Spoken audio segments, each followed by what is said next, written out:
Francis, please call the roll. Mike Darrow. Here. Marlene Muniz. Here. Renato Peralta. Here. Michael Melham. Here. Dalia. Absent. Lombardi. Here. Sunshine noise.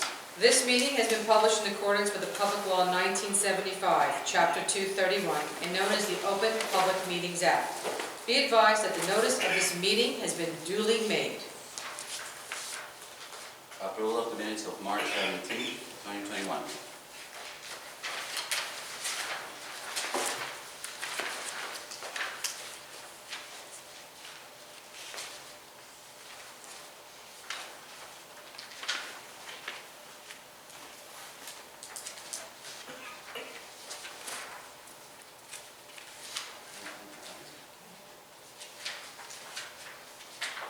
Make a motion to approve. Can I get a second? Second. Francis, call the roll. Darrow. Yes. Muniz. Take no part. I wasn't here. No vote.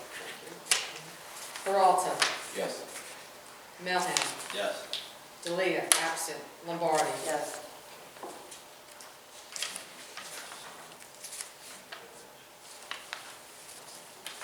Executive session? Nothing? Nothing for executive session. Okay, communications. As we all know, Robert Cosarelli resigned on March 26th from the Board of Trustees of the Belleville Public Library. Also, the good news of the day is the Friends of the Belleville Public Library has received their 501c3. It's official, and they're very proud of their accomplishment. And finally, a loyal law firm, lawyer Victoria Lucido, wrote to Mr. David Hatch about the landscape of Belleville, certified registered return receipt. Would you like to speak on that, please, Victoria? Sure, I just sent a letter, copied Mr. Perron. I did not receive a response from the individual. From either one? No. So you didn't receive a response from either Mike Perron or David Hatch? Correct. Thank you so much. Okay.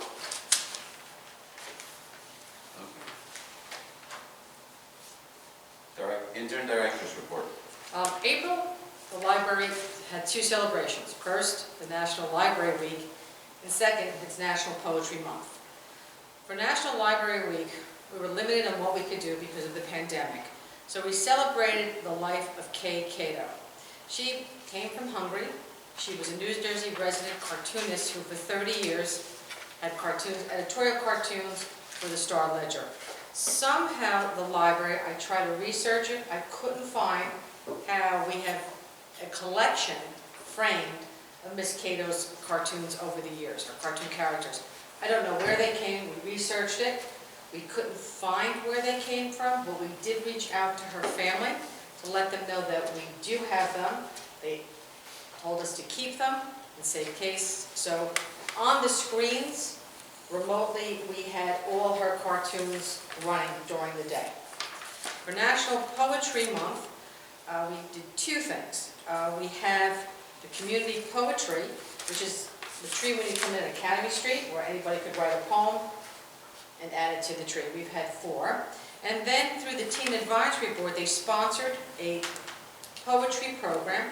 It was posted on the library's website and through Instagram with a $20 raffle ticket for the best poetry. We only had one person. And the thing is, we advertised it heavily, and we also submitted it to the schools. So it was a disappointment, but at least we got one. So we have to work harder on our teens, and everybody knows that. Also, it is Cherry Blossom Month, and if you see in the conservatory, the paintings there were done by Michael Acunzo, a Belleville resident. In 1986, the Board of Trustees of the Belleville Public Library commissioned Mr. Acunzo to paint these magnificent paintings out there, and we put them out so everyone can enjoy them. Also, it is ESL month. Yesterday was our first class. It was a beginner's class. It was 6 to 8 o'clock. The turnout was tremendous. We had 25 students. The class was too large because it was a mix of beginners and people who are more advanced. This week, the classes will be a bit chaotic, but after last night, we have made a change for next week. Tuesday night, we'll have beginner classes 6 to 8. Wednesday night will be intermediary classes. Thursday night, we will have conversation, and on Saturday, we have citizenship. And right now, citizenship is up to 18 participants. The library this time around isn't charging any fees. We bought 35 books for the students. The first 25 were picked up. I've just ordered more, will be here Monday. Is this in person or? Right now, we're doing all Zoom. That's why 25 students in a Zoom class is way too big. Yeah. So we might be doing this maybe 4 nights a week. The instructors that the library has hired are very open to doing anything, anytime, any day, which is really great news. Are they open to doing like a small like in person, maybe like taking turns, like 5 groups of 5 We were people? thinking about that, but sometimes the instructors prefer to do Zoom at this point. So I have to work with everybody. Can we just look at, I know you said they're open at times too. Daytime is, I think, very important if we can schedule Yeah, daytime. we tried to, we decided, we did the survey. Mhm. The biggest night is Tuesday night. The majority of people were interested in Tuesday night. We did have some morning participants, except right now, our instructors have full-time jobs. Right. So when the summer comes, and June comes, when this session ends, we will probably have, we'll meet that need. I think the people, a lot of the people that can take part in this program may very well work in the evenings, so Mhm. I think we have to make daytime at some point. And I see that happening at the end of July, when the instructors can give us more time during the day. And that absolutely, this is a huge thing for the library. It's been very well received. That's amazing. One of the things that we did wrong here, we gave out too much, believe it or not, communication. There were too many emails, there was too much of everything, to the point where they were calling us that they were confused. Everything was straightened out and everyone showed up. But now we've learned too much is just as bad as not enough. We had to find that comfort factor. But everybody showed up.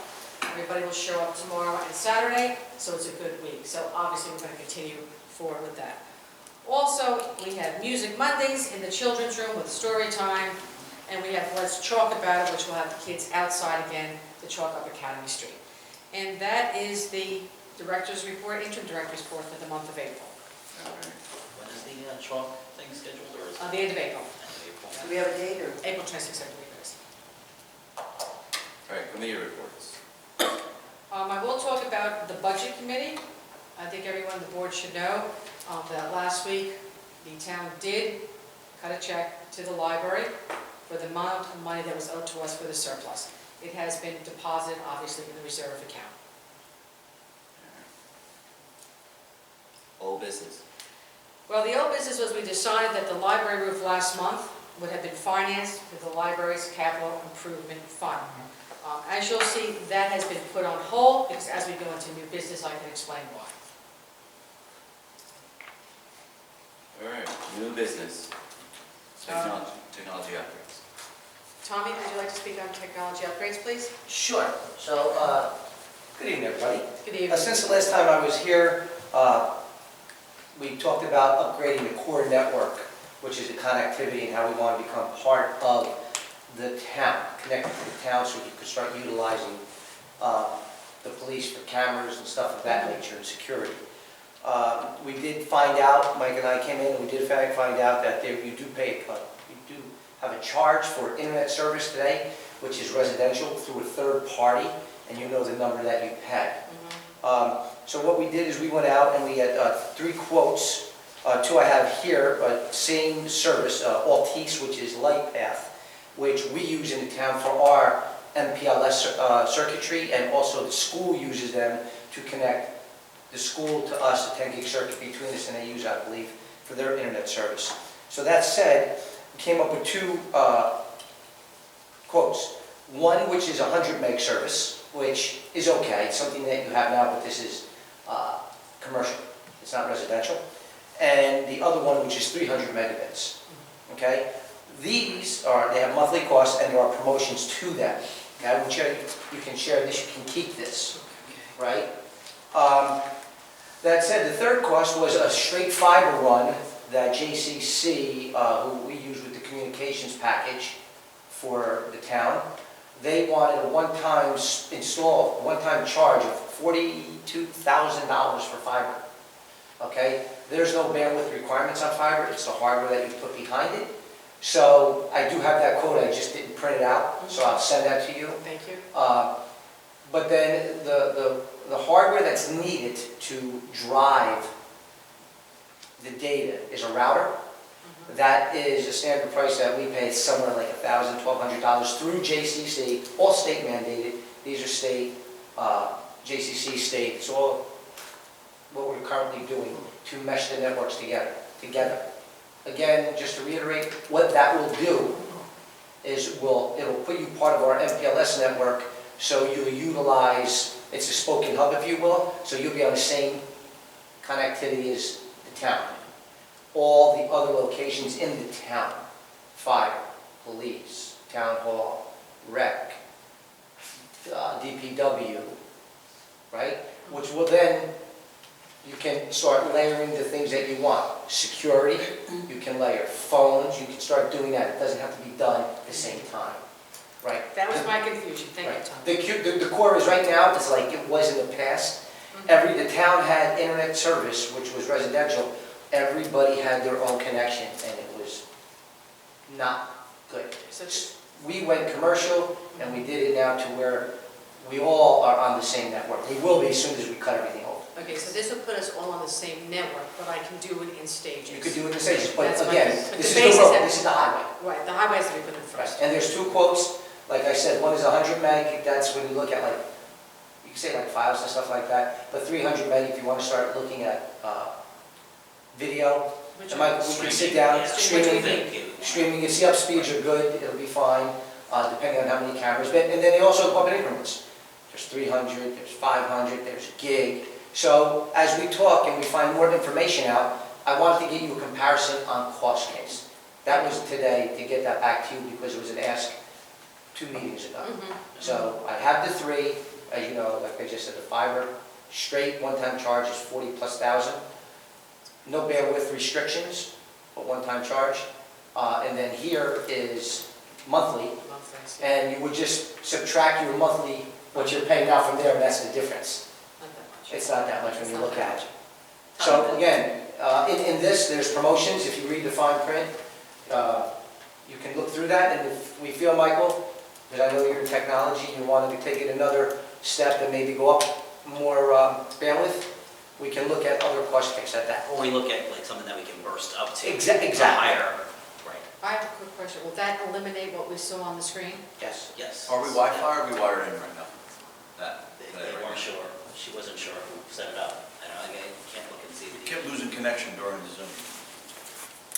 Is it patched into the port? There's no, I only actually see. I think it's on I Wi-Fi. only see a power cord, so it I looks think like. it's on Wi-Fi, so that's why It looks like Wi-Fi. even worse. Yeah. It'd be better if it was hard connected, but. Okay. Okay, so, yeah, if you have any questions, let me know, and if, And I'll wait Michael. for the other quote that you'll send to me. That's right, You owe me a quote. I'm sorry. Any questions? No, that's what I needed to hear. Thank you so much. Okay, thanks, Tommy. Thank you, Tom. You're welcome. Now we have the New Jersey Library Construction Bond Act. As I said, we put the old business on hold. The library will be applying for the bond for the roof and the windows. I also wanted to apply for a new HVAC system. It was explained to me through the grant writer and the architect that if one piece of your grant is rejected, everything is rejected. And they felt the HVAC system would be rejected. The next question I asked, well, if we do get this bond, if we're approved and do get the bond money, is the library allowed to make all the repairs prior to receiving the money? Absolutely not. If you do, they said some bonds you can, this absolutely not. We will know by September 1st. Obviously, the windows will go under sustainability because they're very old windows, go green. And the roof, I did send him the pictures from Tremco, so they have a real start. I think we have a good shot. So even if we get half the money, What's the benefit? we still spend any money. And we So can the do bond- Academy Street. The bond is a grant, or is this a? Yeah, that's where there's a confusion, because the bond Okay. is different. I was told Is it- grant. Yeah. Yeah. I was told bond. It's a bond. No, excuse me, it's a grant. It's a grant. I'm sorry, it's a grant. So is It's a this grant. just a typo? That's the title. It's called that, but it is It's a confusing. grant. Okay. That would be It's the not a benefit typo. of doing it. Okay, you Take did it- say That grant, was, yeah. that was this was the information you gave us last year. Yes. Right, and then it was Yes. uphold, they just Yeah. released it. Yes. So the benefit would be, obviously, they pay for it. Absolutely. If not, the library's prepared to pay for it through capital. Exactly. And if we're lucky enough to receive the money, we can take the money we have in capital and do Academy Street. We have. The improvements we want to do. Exactly. So is it Exactly. 2 applications? One application. One application for both Due windows? June 1st. And Millennium is writing? Absolutely. Chris Frog Yes. is working with Anthony Arcaro. My only concern with this was, is why I asked her, sometimes you can do the repairs and then you awarded the grant Yeah. and then you replace your money, is we're gonna go into another winter This is specific, right? with this issue. Well, we have to pray to the Lord. How long will the Winter's winter. deadline is when? June 1st. But September. But we won't know till decision is Money is, September. so we can get this done in the fall. We can No get matter it what, we should be, no matter what contractor and everybody should be ready to go for it. Right, that's, I yes. agree. Get the quotes I and agree. everything. Because whether they say yes or no, we gotta do it. Mhm. Exactly. So after the meeting tonight, I was going to call Bobby Cosarelli, who has the information on this, and start accumulating and moving forward. And there's no benefit to just doing one application? For just the roof or just the windows? I do both at this point. 250, 150, and 100? It's been, the windows are about 150, and the roof is about 110. But that's 260. So even if we get half of that, Yeah. Mhm. it puts us in a Will very they good do position. they might do a percentage? Well, my point is, they might not give us all the money. Oh, I didn't know that. Portion of Thought it was yeah. all or nothing. No, no. So if we get something, it puts us in a really solid position to do other things. Do we know the criteria that they're all looking for from the writing the grant? That's what we pay them for. Okay, They ask me for the information. Okay. No, they ask me for the information, I Right. immediately give it to them. right. But that's Chris, because I said to Chris, I've never written a grant in my life, I don't even know how to go about this. He said, don't worry, I work with the architect, when we need you, we'll get the Millennium's information. the best from to do them. this. They're That's what they Really do, that's are. all they do. Yeah. Do you know, Francis, do you know when they will be submitting the? June 1st, June first. Okay. June 1st. And they did say you could be awarded partial grant? Or No, are we yes. guessing that? They No, did no, say that. it's all or nothing. Oh, that's. No, but me, let's straighten it out. Yeah, If you've got the windows in the roof, if they reject the roof, let's say, you lose the windows. Right, so it's In all. that sense, it's all or nothing. In that Right, sense, it's. but money, like But finance you wise. get what you pay for. That's what they explained to me. If you put in for 100, Okay, if it's approved, you get the you money. get the full amount. That's what they told me. But if you lose one part of the grant, you don't get the other part. That's why the HVAC system is out. Because that HVAC system, from what I understand, if it ever goes, you need a crane to replace it. It's huge money. Yeah, So but- this is why, if we can get what we can get, So is it, it's the first time hearing about an issue with the HVAC system. no, it's not an issue, but when we're applying for the grant, I know it's older, and I asked them, can we throw it in? And they said, no, he said, no, that's wear and tear. Right. But I'm concerned about the HVAC We need an system. evaluation on the HVAC, Yeah. how, where it's Absolutely. at right now, too. It's got, that up there is at least 8 years old. It's not that. It's not, that's How not long do they old, last? that's This day and age, just. This day and age, How Get long do they 15 last? 15 years out of it. The crane is not. you hope. Is it serviced on a regular basis that they can give Always. us reports on? I have it everything? serviced Okay. every year. Definitely. Mine Should we have- service Is it working today? Maybe next time it's service. Actually, the air conditioning doesn't get turned on until Monday because it I'll gets. do a heat. Oh, no, we turn the heat off. The heat is now off, air conditioning goes on. Can I just got the utility bill, I was shocked. Can we ask them for, next time they do this evaluation as well? I mean, no point in waiting, it's supposed to No. be It executed. doesn't mess with it. We're not hot today. We're, You know. okay, good. Yes. So I can have a minor review, give me an Yeah, evaluation, yeah. they have a service contract. with it. Doesn't No hurt, problem at all. yeah, good. Not a problem at all. Okay. Resolutions. We just have one authorization to pay the bills. Any questions? No? The bill list was on a second email. I did ask the town for the first quarter benefits bill. I have not received it yet. When do you usually receive that? Francis? I can't commit to that because it always varies. Okay. So, but I do always follow up. I'm hoping it will be paid in the month of May. All right. Just ask one question on the bills. Sure. It's just curiosity, so first week. They clean the windows. Okay, thank you. You're welcome. They're the window Window cleaners. cleaning, I asked Window that. cleaners. Did you? I asked that, what? I squeak, I was trying to figure out how that correlates to anything.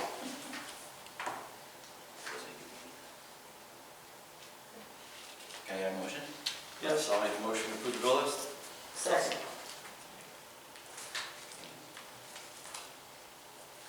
Francis, call the roll. Hang on a second. Paper here.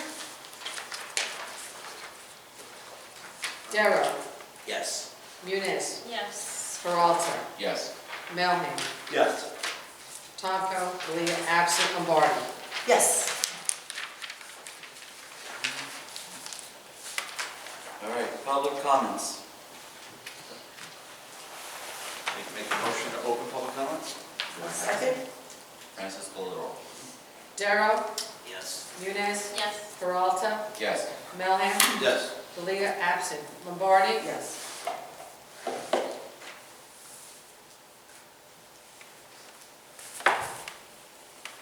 You can start.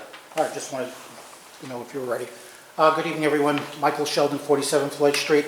As you probably anticipate, I'm here in regard to the painting matter. I'm hoping that collectively tonight you can offer some clarification as to the accurate and true reasons how the Belleville Historical's painting, its property, wound up in Mr. Melham's office. To date, Mr. Melham has offered multiple conflicting, contradictory stories about the process in which this painting got moved from the library to his office. Let me just quote a little part of an interview he gave to the Kearney Observer. It says, Melham says one day he found the painting sitting on the floor of the library, not hung. When he asked why it wasn't on the wall, he was informed it was because of a leaky roof in the library. The director didn't want it to be damaged by the water. Quote, at first I was asked if I wanted to just take the painting temporarily and put it in my office. Melham said, I didn't want to do that that way. I wanted to do it through the proper channels. So it was put up to a vote to the entire library board, and the vote was unanimous. It was fully known at the time.